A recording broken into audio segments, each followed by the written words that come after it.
목이랑 연관이 다 된다라고 볼 수 있죠. 뼈라고 하는 것은 인체 기둥이라고 할 수 있거든요.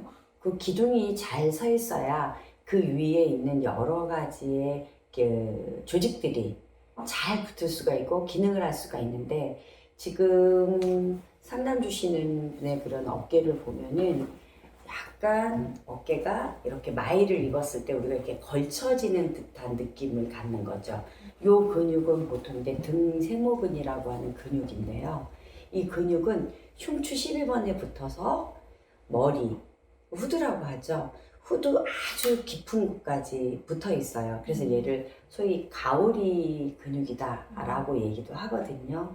이 근육은 고개를 움직일 때 사용도 되고, 그 다음에 팔에 수평을 이루는, 균형을 이루는 것도 관여를 하고, 그 다음에 팔을 올리는 거에 관여도 하고 내리는 거에 관여도 하는 것이 이 근육이라고 할 수 있어요.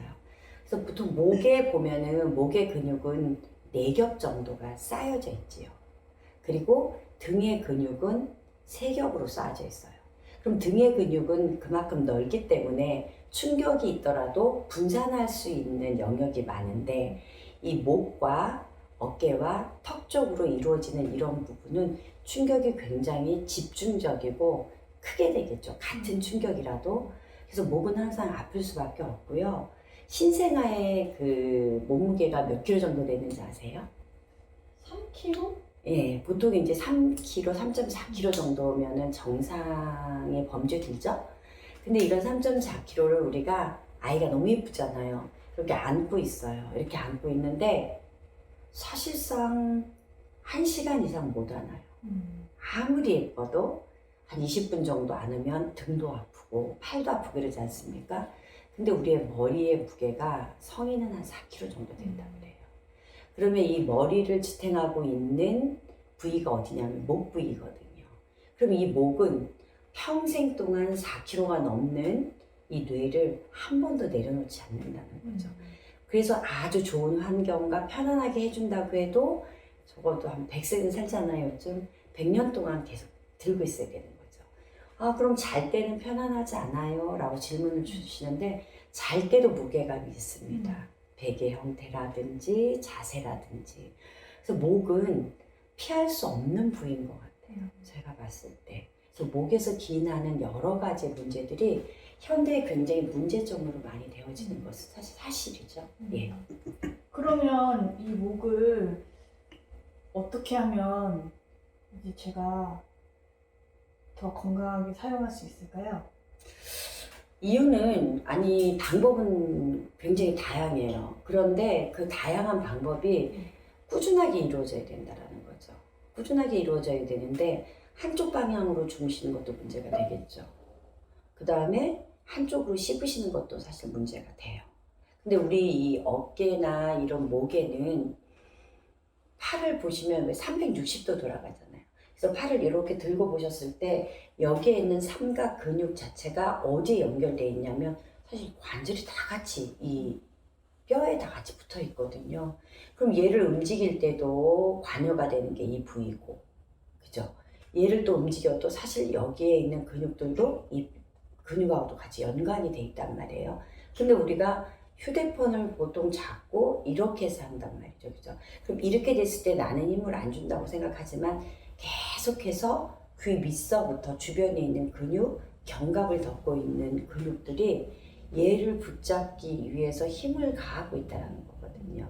근데 근육이라는 것은 텐션이 되게 중요해요. 예를 들어서 힘을 줬을 때는 수축이 되고 힘을 풀었을 때는 이완이 되고, 근데 계속해서 힘을 주면 한번 이렇게 주먹을 쥐어 보실까요? 힘있게 쥐으시면 이게 몇 분 정도 쥐어질 수 있을까요?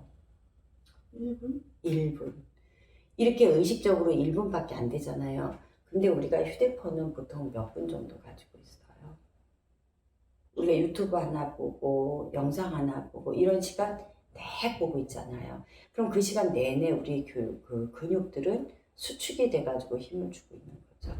그럼 얘가 단독적으로 있는 게 아니라 같이 있는 거기 때문에 그때는 어깨도 틀어지고 골반도 틀어지고 턱뼈도 같이 틀어지는 형태가 될 수밖에 없게 되죠. 그러면 당연히 이제 비대칭이라든가 뭐 안면 비대칭을 어떻게 해요? 라고 해도 우리가 아무리 열심히 해드려도 결과 치료는 돌아가셔서 다시 그것을 휴대폰과 자세와 이런 걸로 인해서 다시 뇌는 기억을 하고 돌아가거든요. 그래서 비대칭이라고 하는 것은 할 수 없다라는 게 아니라 서로 실천을 해줘야 되는 상황이 굉장히 많아요. 그래서 그런 문제로 형성이 되기 때문에 비대칭은 어떤 뭐 피부관리를 10번을 끊어서 받는다, 20번을 받는다. 이것은 사실 도움 없이는 서로의 협조 없이는 완전해질 수는 없다고 볼 수 있죠. 예. 그럼 관리를 받으면 좋아질 수는 있지만 일상생활에서의 노력도 필요하다 이 말씀이신 거죠? 그렇죠. 그렇죠. 그리고 이제 보통 알 수 없는 두통이 있어요라고 많이 말씀을 하시거든요. 맞아요. 근데 얼굴의 구조를 보면 목이 이렇게 있는데 이쪽에 보면 이렇게 삼각이 있잖아요. 이렇게 삼각. 이렇게. 근데 우리가 보면 피라미드가 이렇게 삼각 구도로 되어 있잖아요. 우리 인체도 보면 이런 삼각 구도를 이룬 부위가 두 부위가 있거든요. 그 부위 하나가 어디냐면 이 쇄골 위에 이 삼각 구도. 그 다음에 서해부 쪽에 보시면 또 삼각 구도가 되어 있어요. 근데 그 삼각 구도가 그 위로 흐르는 게, 이 위로 흐르는 게 신경, 그 다음에 혈관, 그 다음에 림프 이런 것들 굉장히 많이 흐르고 있거든요. 근데 얘네들이 이쪽에서 흐르는데 그냥 흐르는 게 아니라 쇄골 바로 밑에 있는 근육을 뚫고 머리로 가서 귀 앞면에서 흐르고 있는 신경, 혈관을 볼 수가 있어요. 그럼 우리가 팔을 많이 움직이고 팔을 어렵게 하고 많이 힘들게 쓰시게 되면은 이 주변에 있는 근육들이 당연히 피로해지겠죠. 피로해지기 시작하면 이걸 이제 젖산이라고 보통 이야기를 하거든요. 이런 젖산은 인체가 굳게 하는 거라고요. 그래서 어깨뼈도 보면은 왜 날씬하고 예쁘신데 보면 좀 딱딱하다. 만지면 부서질 것 같다라는 그런 느낌의 소유자들이 굉장히 많아요. 이런 분들이 이제 특히 활성산소 때문에 나타나는 현상인데 얘네들의 주변에 여러 가지 근육에 의해서 이쪽으로 올라가는 총경동맥이라고 있고요. 정맥이라고 있거든요. 이런 부위가 내외 그 혈관에 혈액을 공급을 하는데 그런 혈관들이 주로 많이 눌리게 되죠.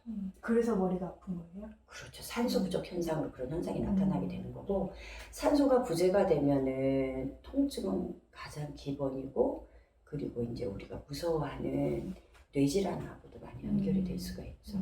그래서 단순하게 브레인 테라피는 저희가 그냥 브레인만 갖고 이렇게 테라피만 하는 것이 아니라 이런 부위를 도와서 첫 번째로는 뼈가 정렬이 다 잘 돼 있는가, 기둥이 잘 서 있는가를 확인을 하고 그 기둥이 잘 서 있지 않다면 기둥의 정렬을 위해서 우리가 이제 테라피를 진행을 하고요. 두 번째는 360도로 돌리는 것은 주변에 있는 근육이거든요. 그 행위를 할 수 있는 근육이 잘못 이루어져서 그러니까 한쪽의 근육만 자꾸 사용이 돼서 비대칭으로 내지는 바란스가 맞지 않게 발달이 되어져 있잖아요. 이런 것들을 이제 바로 잡아주는 그런 릴렉스하는 그런 작업이 들어가고 이 두 가지 작업에 또 하나가 겹쳐져야 되는 게 우리 인체는 이렇게 보자기에 쌓였다고 생각하시면 돼요. 보자기. 이런 보자기에 싸져 있는데 이 보자기가 이렇게 있는데 물건이 이렇게 잘못 들어가 있으면 어떻게 돼요? 보자기가 이렇게 툭 튀어나오죠. 그래서 육체적인 형태를 딱 봤을 때 우측에 있는 뭐 광대가 나왔다. 뼈가 돌아갔다. 내지는 팔이 뒤로 빠졌다. 라운드 어깨를 이루고 있다. 이러면 이 조직 안에 있는 것들을 싸고 있는 근막이 붕괴되는 1차적인 관계거든요. 그래서 이 근막, 싸고 있는 근막을 또 바로잡는 그 테라피가 있어요. 이 세 가지를 다 동시에 움직일 때마다 관여하는 게 뭐냐면 신경이거든요. 그래서 그 신경을 가지고 이 세 가지의 영역에 그 에너지를 공급하면서 이완시키는 거, 순차적으로 되어지는 게 이제 그게 케어의 목적이고 방문을 하시게 되면 보통 똑같은 레시피와 똑같은 순서로 마사지가 진행이 돼요. 대다수 보시면 그래서 1번 마사지, 2번 마사지, 3번 마사지 쭉 기계같이 되지 않습니까? 근데 저희 필로스 테라피는 그렇게 하지 않습니다. 저희 원장님들이 이제 한 달에 한 번씩 교육을 받으시고 또 서로 토론하시고 스터디 그룹이 이루어지고 있으면서 서로가 가지고 있는 임상 그런 문제가 왜 해결이 안 됐는지 그럼 이런 방법을 하면 어떤지, 이런 스터디 그룹이 있습니다. 이런 스터디 그룹을 통해서 많은 사례를, 성공 사례를 서로 나누면서 이런 사례에는 보니까 근육이 먼저 이완하는 것이 낫더라. 그런 테라피를 시행을 하고요. 그 고객에 대해서 실제로 맞춰서 진행을 하게 되는